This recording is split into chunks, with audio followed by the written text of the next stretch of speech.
할렐루야. 네, 목소리가 아주 죽어가는 목소리죠. 힘을 내서 할렐루야. 네, 이렇게 하면 얼마나 좋아요, 그죠?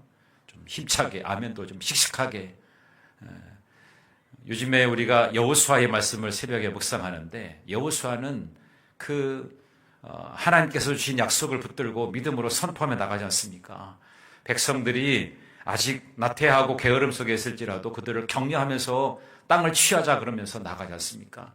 이 산지를 내게 주소서. 갈렙의 용맹스러움도 여러분 마음에 품으시고 늘 당당하게 믿음의 사람으로 선포하며 나가는 여러분 모두가 되시기를 주님의 이름으로 축복합니다.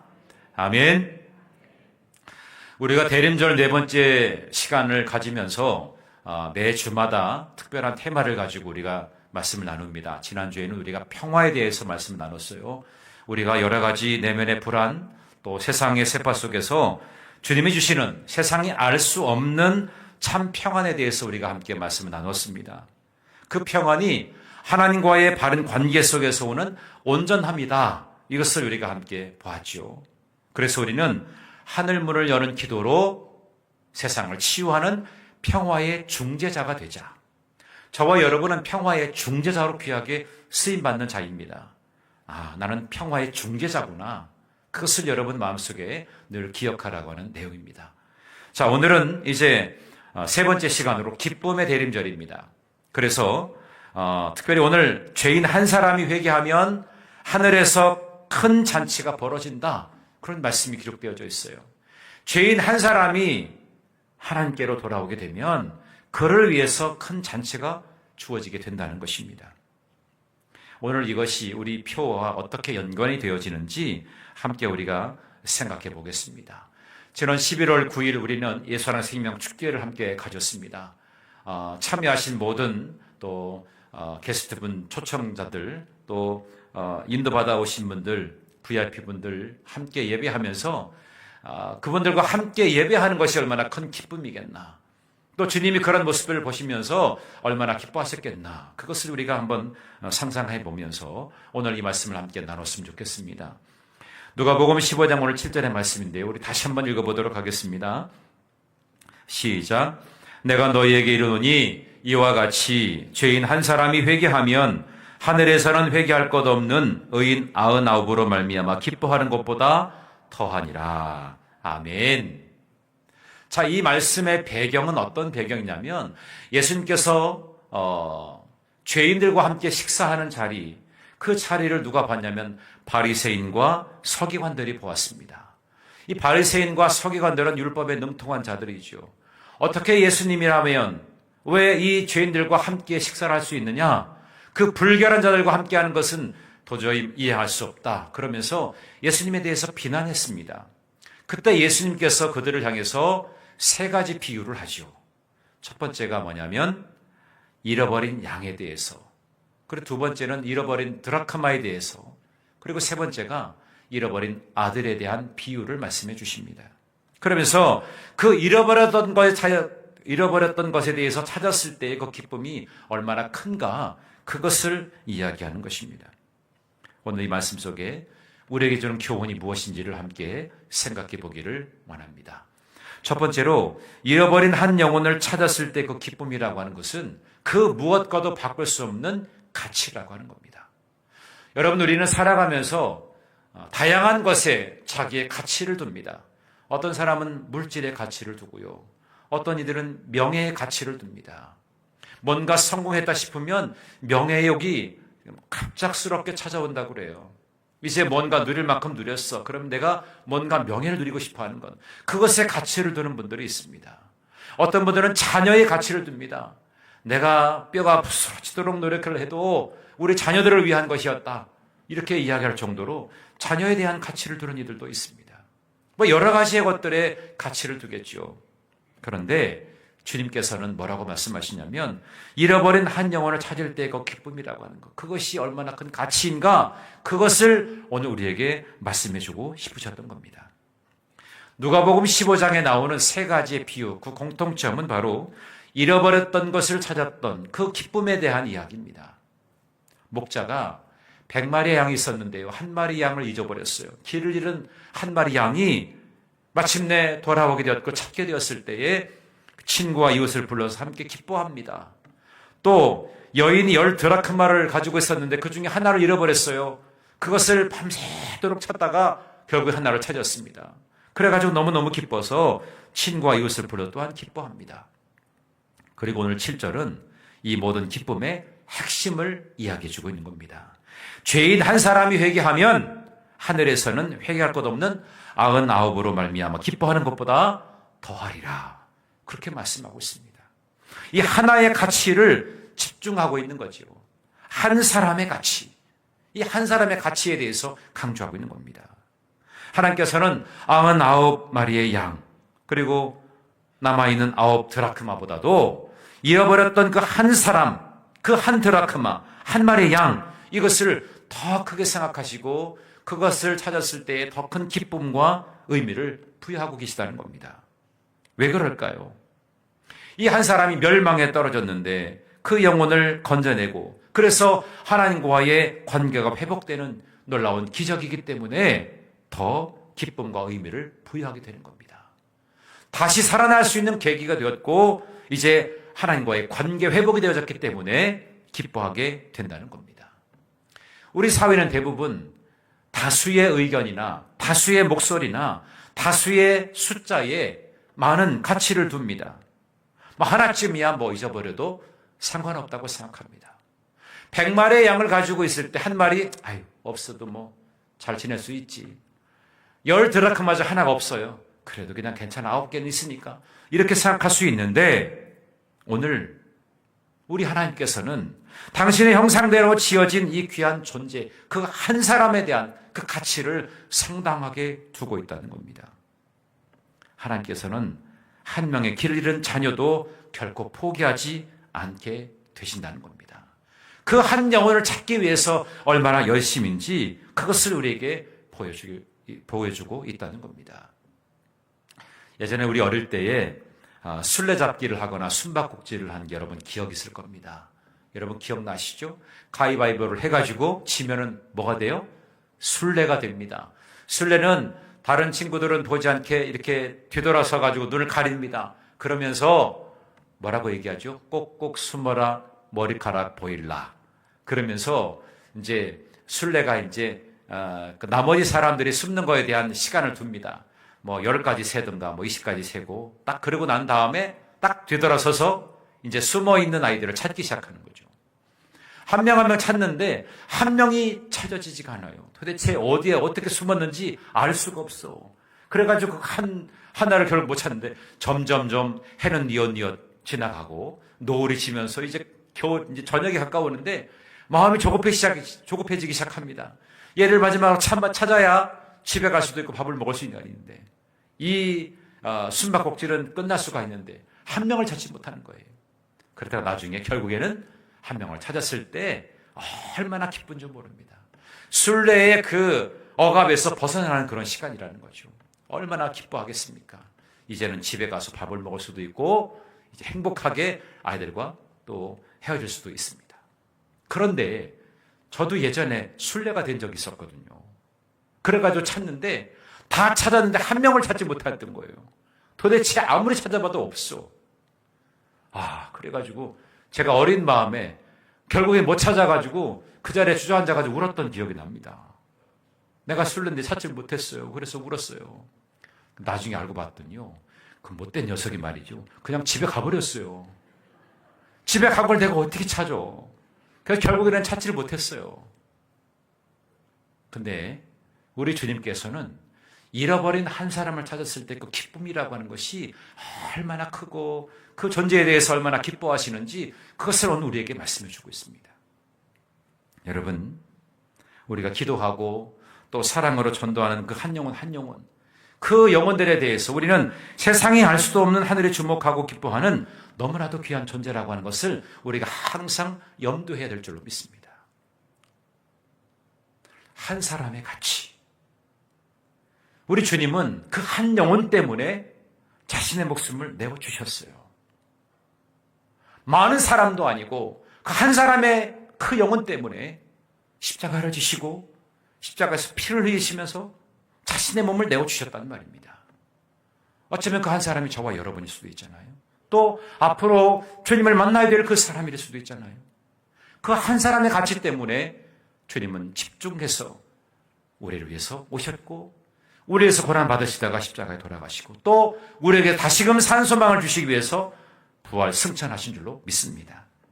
여러분, 한 영혼이 회복하는 것, 그것이 얼마나 소중한 것인지 그 가치를 여러분 기억하시고 이제 여러분 마음속에 이제 내가 한 영혼을, 잃어버린 한 영혼을 내가 찾겠다, 그런 심정을 가지고 주님의 일에 동참하고 주님의 귀한 동역자로 귀하게 쓰임받게 되시기를 주님의 이름으로 축복합니다.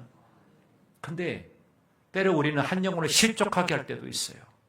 나의 말 한마디 잘못해서, 나의 행동이 어그러져서 그 한 영혼에게 상처를 입히고 그 한 영혼이 오히려 주님을 떠나가게 하는 일도 있을 수 있어요. 가장 불행한 일입니다. 하나님의 자녀가 그 거룩한 성소에서 떠나가게 될 때 그 마음이 우리 하나님께서 얼마나 찢어지는 아픔이겠습니까? 혹여나 나의 잘못된 행실 때문에. 그래서 우리는 늘 우리의 행실을 주의해야 됩니다. 내 마음이 주님의 마음을 담아서, 내 마음이 하나님 아버지의 마음을 담아서 한 영혼 한 영혼을 소중하게 여길 수 있는 그런 마음을 가지고 그 가치에 대한 의미를 여러분 마음속에 깊이 새기게 되기를 주님의 이름으로 축복합니다. 두 번째로 하늘에서 벌어지는 잔치의 기쁨, 이것은 회복과 환대의 감격이라는 것입니다. 여러분, 잃어버렸던 것을 되찾는 기쁨, 특별히 한 영혼의 주님께로 돌아올 때 하늘에서 벌어지는 이 기쁨은 상상을 초월하는 잔치의 기쁨입니다. 예수님은 잃어버린 둘째 아들의 비유를 통해서 이 감격의 생생함을 직접적으로 말씀해 주셨어요. 아버지를 떠난 이 둘째 아들, 그는 모든 재산을 다 탕진합니다. 그리고 정말 처참한 모습으로 아버지의 집으로 돌아오게 되었는데 아버지는 멀리서 그를 바라보면서 내 아들인 것을 확인하고 달려갑니다. 내 아들이구나. 그 알아보는 그 순간에 달려갑니다. 그래서 어떻게 하죠? 그 아들을 목을 안고 입을 맞춥니다. 끌어안고 입을 맞춥니다. 그리고 제일 좋은 옷을 입힙니다. 그리고 손에 가락지를 끼웁니다. 발에 신을 신깁니다. 그리고 살진 송아지를 잡아서 잔치를 베풉니다. 이 모든 일련의 과정을 한마디로 말하면 뭐겠습니까? 최고의 환대죠. 어느 누가 집 나가고 화랑방탕하게 지냈던 날이 왔을 때 누가 이렇게 환대할 수 있을까요? 그런데 아버지는 그 아들을 사랑하기 때문에 그 아들을 늘 언제 올까 노심초사하면서 집 문 밖에 나가서 언제 올까 그렇게 아들을 기다리고 있었던 것입니다. 정말 아들이 왔을 때 이렇게 환대하게 됐던 거죠. 오늘 이 말씀에서 우리는 단지 찾았다 이런 단순한 의미가 아니라 여기에서 완전한 회복과 환대의 감격을 우리가 엿볼 수가 있습니다. 첫 번째로 여기서는 우리가 완전한 용서를 우리가 볼 수 있습니다. 아들은 부끄럽고 또 죄송스러워서 자기가 아들이라고 하는 것 상상할 수도 없어요. 난 여기서 그냥 종으로라도 아버지 집에서 일하면서 그렇게 지내야 되겠다, 이런 마음을 가지고 아버지 집에 오게 된 겁니다. 그런데 아버지는 그들 아들로 완전히 용서해 주게 됩니다. 여러분, 용서가 뭔지 아십니까? 용서는 지난 과거의 죄를 묻지 않는 것이 용서입니다. 지난 과거가 어땠는가, 이것을 다시 한번 끄집어내가지고 얘기하는 것, 그것이 아니라 과거의 것은 완전히 지워버리고 그것을 묻지 않는 것, 그것이 바로 용서인 겁니다. 우리의 죄가 아무리 크고 깊다 할지라도 주님께 돌아오는 그 순간에 모든 죄는 용서받고 하나님의 자녀라고 하는 그 신분으로 다시금 거듭나게 되는 것입니다. 아버지께로 돌아가야 다시금 내 신분이 회복되는 것입니다. 그럴 때에 완전한 용서가 이루어지게 되는 겁니다. 두 번째로는 온전한 회복에 있습니다. 아들은 빈털터리가 되었죠. 모든 것을 다 탕진했으니까. 그런데 아버지는 그에게 가장 귀한 것들을 줍니다. 뭘 주죠? 제일 좋은 옷을 줍니다. 손에 가락지를 끼워줍니다. 발에 신을 신겨주죠. 최고의 것을 그에게 줍니다.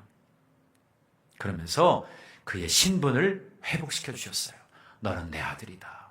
그 신분을 회복시켜 주신 겁니다. 하나님께서는 우리에게 새 생명을 주실 뿐 아니라 잃어버렸던 영적인 건강이나 기쁨이나 영원한 기업까지도 우리에게 약속해 주시는 분이십니다. 그리고 세 번째는 끝없는 환대입니다. 아버지는 아들을 위해서 잔치를 베풀잖아요.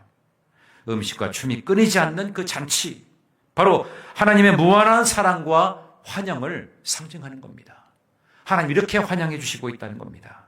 주님께로 돌아오게 되면 그 영혼은 다시 주님께 가장 아낌없이 소중하게 어느 것도 바꿀 수 없는 최상의 가치라고 하는 것을 그렇게 드러내게 되는 겁니다. 여러분, 환대가 무엇일까요? 최고로 여기는 것입니다. 여러분, 이 아들이 아버지의 편의 입장에서 볼 때 최고로 여길 만한 짓을 했습니까? 그렇지 않죠.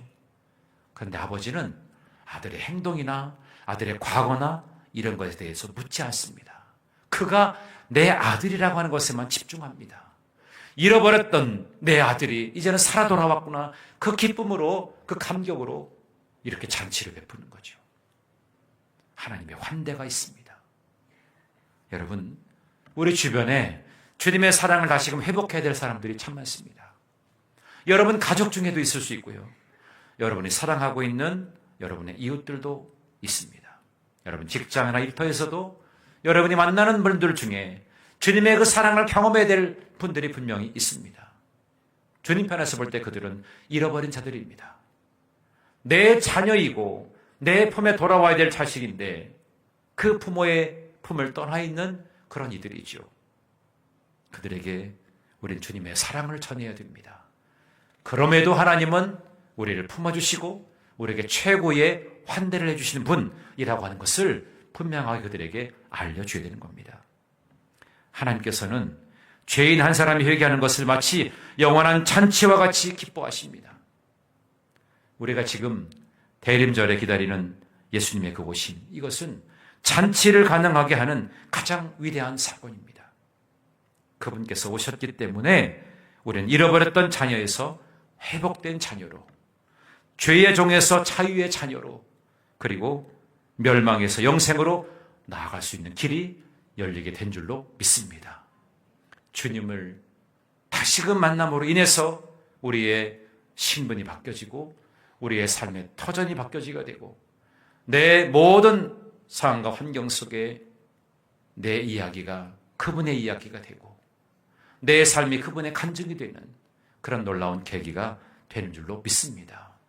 오늘 내 주변에 내가 가장 소중히 여기는 내 가까이 있는 사람들 그 한 명을 주님은 찾고 계시다는 사실을, 이것을 잃어버리지 않는 여러분 모두가 되기를 주님의 이름으로 축복합니다. 마지막 세 번째로 이 하늘잔치에 이웃을 초청하는 우리의 사명, 그것은 기쁨에 참여하는 영광입니다. 이제 우리는 이 놀라운 기쁨의 잔치를 나 혼자만 누릴 수 없습니다. 우리가 11월 9일에 있었던 예수님 생명축제, 우리가 함께 그 잔치에 참여하지 않았습니까? 그들을 잔치로 초청하는 것이 우리의 사명인 거예요. 그날을 계기로 해서 그날만이 아니라 앞으로 우리에게 주어지는 매 주일마다 우리는 잔치를 벌이는 겁니다. 주님이 한 영혼을 찾았을 때 잔치를 벌이는 것처럼 매일매일의 우리 주일이 잔치가 되기를 주님의 이름으로 축복합니다. 여러분이 그러한 역할을 감당하는 겁니다. 우린 주님의 동역자들입니다. 주님이 원하시는 바의 뜻을 이 땅에 실현해 나가는 자들이 바로 그리스도인 거죠. 여러분 안에 주님이 계시기 때문에 주님의 말씀이 있고 주님의 명령을 따르기를 작정한 자들이기 때문에 우리는 그 영광에 참여하는 자들입니다. 우리가 하늘문을 열고 기도로 세상을 치유하는 교회라고 하면 이 치유의 정점은 한 영혼이 주님께로 돌아와서 하늘잔치에 동참하는 것입니다. 이 하늘잔치에 이웃을 초청하는 우리의 사명은 곧 기쁨에 참여하는 영광입니다. 그래서 초청은 사랑의 증거입니다. 초청은 사랑의 증거다. 여러분, 우리가 사람을 소중히 여기는 그 잔치에 초청하지 않습니까? 잔치에 아무나 초청하는 것이 아니잖아요. 결혼하게 되면 내가 알고 있고 내가 사랑하는 사람을 내가 초대하게 되잖아요. 초대한다는 것은, 초청한다는 것은 사랑의 증거입니다. 우리가 이웃에게 주님의 기쁨을 나누고자 손 내미는 것 역시 마찬가지로 그들을 향한 우리가 가장 절실하게 사랑을 표현하는 한 부분이라는 겁니다. 그럴 때에 이사야 9장 7절의 말씀처럼 만군의 여호와의 열심히 이를 이루시리라. 하나님께서 우리를 위해서 열심을 내시는데 그래서 그 모든 일을 이루시겠다고 하시는 겁니다. 하나님께서 그토록 열심을 내셔서 죄인 한 사람을 찾고 계시는데 우리는 어떻게 팔짱만 끼고 있겠습니까? 우리가 신앙생활하면서 그 받은, 그 경험하게 된 하나님의 놀라운 은혜, 그 은혜에 대해서 우리가 무관심하게 된다면 우리 주변의 모든 사람들은 그냥 그 자리에 영원히 죽을 수밖에 없는 그 자리에서 머무를 수밖에 없습니다. 그러나 내가 예수 믿고 내가 구원받았다는 사실이 확실하게 내 마음에 믿어지게 될 때 나로 인해서 누군가에게도 그 구원의 기쁨과 감격의 복음이 전해져야 될 것을 다시 한번 내 안에 도전하게 됩니다. 오늘도 여러분, 주님께서는 여러분의 마음을 두드리시면서 여러분에게 도전하고 계십니다. 너에게 한 영혼을 내가 붙여주겠다. 내가 잃어버렸던 한 영혼을 내가 너에게 붙여줄 테니까 너 그 영혼을 꼭 붙들어라. 그렇게 우리에게 명령하고 계십니다. 그 한 영혼을 여러분 찾는 겁니다. 그래서 내가 한 영혼은 내가 책임지겠다. 여러분, 우리가 한 영혼만 책임지면 우리 교회는 꽉 차게 될 겁니다. 한 영혼을 향한 가치 다시 한번 여러분 기억하시면서 내가 그분들을 초청하는 것. 그래서 전도는 최고의 선물, 사랑의 선물이라고 그러잖아요. 세상에 수많은 선물도 있겠지만 가장 최상의 선물은 바로 예수 그리스도께 초청하는 것, 그것이 바로 최상의 선물인 겁니다. 그리고 두 번째로 기억하라는 거죠. 잔치에는 초청이 필요하다는 겁니다. 아무리 훌륭한 잔치를 할지라도 초청 없이는 참석할 수가 없습니다. 많은 사람이 여전히 복음을 알지 못하고 교회가 그들에게 전할 메시지가 있다는 것조차도 모른 채 살아가고 있는데 우리의 작은 초청이 이들에게는 영원한 생명을 얻는 유일한 문이 될 수 있다는 겁니다. 구원의 문은 딱 하나입니다. 오직 하나. 예수 그리스도입니다. 다른 것으로는 구원받을 수가 없어요. 우리가 다른 것은 다 해결할 수 있을지 몰라도 구원의 문제는 예수 그리스도를 통해서만 가능한 겁니다. 그분으로 인하여 내가 구원받게 되는 것입니다. 이 유일한 분인 예수 그리스도를 우리가 모든 사람에게 우리가 초청하는 거죠. 주님께로 초청하는 것입니다. 근데 세 번째로 우리 역시 마찬가지로 우리도 불완전한 초청자들입니다. 우리도 완벽하진 않아요. 내가 완벽해 초청하는 것은 아닙니다. 우리 자신도 한때는 길을 잃어버렸던 양이기도 하고요. 방탕한 아들이었기도 하고요. 예수님의 사랑으로 회복되어져야 될 그런 존재였었습니다. 우리가 죄인된 상태에서 주님의 초청을 받았듯이 우리도 겸손하고 사랑 가득한 마음으로 이웃을 초대해야 할 줄로 믿습니다. 성탄 캐롤 중에 기쁘다 구주 오셨네가 있죠. 여러분 잘 아시죠? 우리 함께 연주 없이 한번 해볼까요? 시작. 기쁘다 구주 오셨네 만 백성 맞으라 온 교회여 다 일어나 다 찬양하여라 다 찬양하여라 다 찬양하여라. 아멘. 기쁘다 구주 오셨네. 주님이 오심이 우리에게 큰 기쁨의 소식 아닙니까? 그래서 온 교회에 다 일어나서 찬양하라는 것입니다. 이 찬양은 주로 어디서 많이 부르냐면 새벽송 있잖아요. 새벽송. 여러분 새벽송에 관한 추억이 있죠. 저도 추억이 있습니다. 그래서 이제 크리스마스 이브 때 발표를 하고 12시 땡 하면은 떡국을 먹습니다. 그리고 각 이제 마을 이렇게 나눠가지고 분배해서 제 담당은 항상 푸대를 들고 가는 거였어요. 그래서 각 집마다 이렇게 캐롤송을 부르면, 찬양을 부르면 나와가지고 이제 선물도 주고 막 그러지 않습니까? 그 선물을 이제 또 갖다 와가지고 포장을 해서 교회 학교 아이들에게 전해줍니다. 그래서 불렀던 찬양이 기쁘다 구주 오셨네요. 근데 기쁘다 구주가 오셨는데 안 일어나. 계속 부르는 겁니다. 기쁘다 구주 오셨네. 만 내 백성 맞으라. 온 교회 다 일어나. 다 일어나서 좀 경배하라는 얘기죠. 안 일어나. 끝까지 부릅니다. 그러면 일어납니다. 일어나가지고 준비했던 이런 선물을 주는 거죠. 여러분, 우리가 왜 주님을 기뻐하고 찬양해야 될까요? 그분이 누구고 그분이 어떤 일을 했는지 우리가 알기 때문에 그렇습니다. 주님은 나를 위해서 이 땅에 오셨어요. 그리고 내 모든 죄를 사해 주시기 위해서 우리에게 오셨습니다. 여러분, 믿는 믿음의 사람들에게 노후 대책이 있어요. 제가 어제 우리 충북연의 원로 장로님 부부 수양회가 있었는데 그때 제가 그 얘기를 했습니다. 믿는 믿음의 사람들에게 노후 대책이 있다. 그건 뭐냐? 주님이 어떤 분이고 주님이 어떤 일을 하셨는지에 관한 믿음의 기억력이다. 여러분, 믿음의 기억력이 여러분의 노후 대책이에요. 여러분, 연세가 많이 드시면 기억력이 자꾸 흐려지죠. 눈도 흐려지고 귀도 흐려지고 그러는데 기억력은 점점 흐려집니다. 열쇠를 가지고 있는데 이게 무슨 열쇠인가? 기억이 안 나는 겁니다. 누군가 어떤 이야기를 들었는데 자꾸만 생각이 안 나는 거죠. 기억력이 자꾸 떨어지는 거죠. 여러분, 우리 믿는 믿음의 사람들에게는 믿음의 기억력을 키워야 됩니다.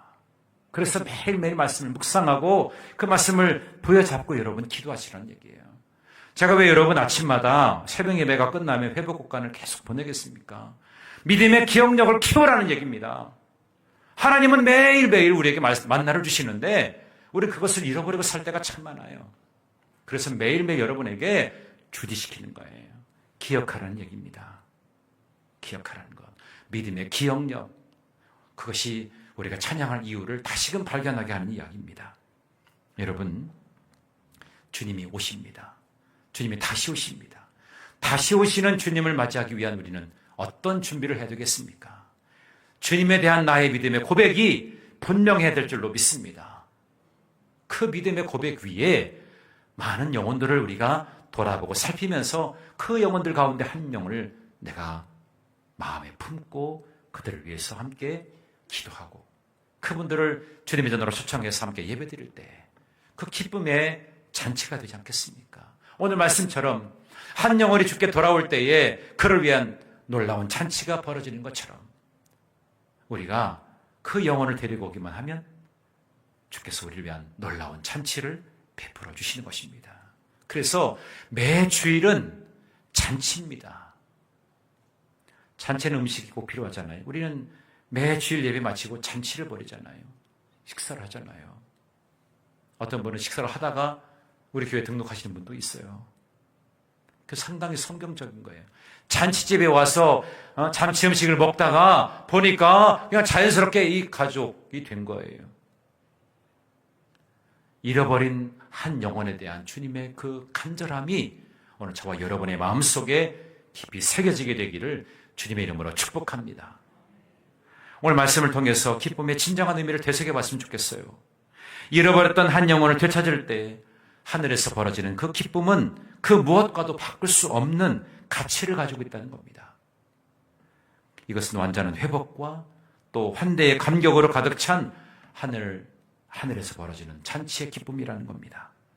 이 잔치에 아직 참여하지 못한 이웃들을 초청하는 영광스러운 사명이 우리에게 주어졌음을 날마다 기억하시는 여러분 모두가 되기를 간절히 바랍니다. 이 대림절 기간 동안에 우리는 구원의 기쁜 소식을 가져오실 주님을 기대합니다. 하늘문을 여는 기도로 세상을 치유하는 교회로 이 하늘잔치의 기쁨을 더 많은 이들과 함께 나누게 되시는 여러분 모두가 되기를 주님의 이름으로 축복합니다. 이번 성탄이 그런 성탄이 되었으면 좋겠습니다. 우리 기쁨의 잔치에 우리 모두 함께 하자. 그런 마음을 가지고 그 성탄을 우리가 맞이하면 좋겠습니다. 이 말씀을 정리합니다. 우리의 기도를 통해서 세상은 치유되고요. 우리의 초청을 통해서 많은 영혼들이 주님께로 돌아와서 이 기쁨의 잔치에 동참하는 놀라운 역사가 계속될 것입니다. 기쁨의 복음을 들고 한음을 활짝 여는 기쁨의 잔치에 여러분이 가장 소중히 여기는 그 한 영혼, 잃어버린 한 영혼을 초대해서 함께 예배할 수 있게 되기를 간절히 바랍니다. 주님은 기다리고 계십니다. 또 우리도 주님을 기대합니다. 한 영혼 한 영혼이 주께로 돌아오는 것, 이것에 여러분 마음을 두시고 그 영혼을 위해서 날마다 기도하며 그들을 위해서 마음을 쓰는 여러분 모두의 삶이 되어지기를 주님의 이름으로 축원합니다. 우리 말씀을 기억하면서 함께 찬양합니다. 나 주님의 기쁨 되기 원하네. 찬양하겠습니다.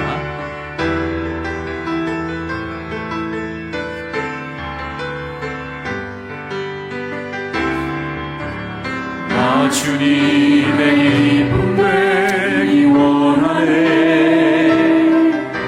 내 마음을 새롭게 하소서. 새 무대가 되게 하여 주사. 주님의 빛 비추게 하소서. 내가 원하는 한 가지 주님의 기쁨이 되는 것. 내가 원하는 한 가지 주님의 기쁨이 되는 것. 경솔히 내 마음 드립니다. 나의 모든 것 받으소서. 나의 마음 깨끗게 씻어주사. 주의 길로 행하게 하소서. 내가 원하는 한 가지 주님의 기쁨이 되는 것. 내가 원하는 한 가지 주님의 기쁨이 되는 것.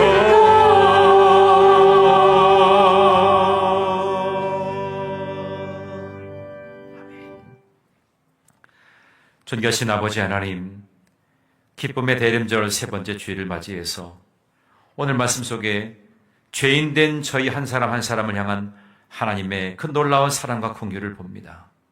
하늘에서 펼쳐지는 놀라운 기쁨의 잔치를 보게 하여 주시니 감사함을 드립니다. 방황하던 저희들을 끝까지 포기하지 아니하시고 아버지의 품으로 돌아오기를 간절히 기다려주시는 그 사랑에 감격하여 이 시간 주님 앞에 나아갑니다. 저희들 세상의 쾌락과 유혹 속에 주님을 떠나 살았던 저희들의 허물과 죄를 고백하오니 용서하여 주시옵소서. 주님의 따뜻한 품으로 온전히 돌아가기를 간절히 원합니다. 하늘에서 주어지게 될 그 축제를 기억하면서 진정한 마음을 담아 주님 앞에 나아가게 하여 주시옵소서. 저희가 받은 이 기쁨의 메시지를 통해서 먼저 하나님 아버지의 마음으로 주의 잃어버린 영혼들을 찾아 나서는 저희가 되기를 원합니다. 낙심하고 소외된 이들에게 다가가게 하시고 하나님의 사랑과 구원의 기쁜 소식을 전하면서 그들이 주님께 돌아올 때에 함께 기뻐할 수 있는 믿음의 공동체가 되게 하여 주시옵소서. 다시 오실 구원자 예수 그리스도를 기다리는 이 대림절 기간 동안 저희들의 마음속에 하늘의 기쁨이 충만하게 하여 주시고 그 기쁨을 이웃과 함께 나누는 주의 자녀들 되게 하여 주옵소서. 이 한 주간 동안에도 주님께 모든 것을 의탁합니다. 우리의 발걸음을 주장하여 주시고 우리의 가정과 우리의 일터와 우리의 기업을 우리 하나님께서 복내려 주셔서 풍성하게 채워주시고 부족함이 없도록 날마다 부어주실 주님을 기대하는 우리 모두가 되게 하여 주시옵소서. 주님의 손에 붙들림 받을 때 우리는 거부가 될 줄로 믿습니다. 하나님의 크신 역사를 매 순간마다 경험하는 우리 모두가 되게 하셔서 주의 복음이 전파되어지는 곳곳에 생명이 살아나는 역사, 놀랍게 하나님의 자녀로 거듭나게 되는 역사들이 일어나도록 하나님 도와주옵소서. 우리가 생명의 빛을 받았사오니 그 빛을 이제 반사해서 잃어버린 영혼들을 향하여 생명의 빛을 비추게 하여 주시고 열방을 향해 빛을 비추는 주의 자녀들 모두가 되도록 하나님 도와주시옵소서. 이제는 우리를 죄악에서 구원하여 주신 우리 구주 예수 그리스도의 은혜와 하나님 아버지의 넓고 크신 사랑하심과 성령의 교통하심과 인도하심과 내주하심이 사랑하는 모든 교우들 머리머리 위에 이제로부터 영원토록 함께하여 주시기를 간절히 축원하옵나이다. 아멘.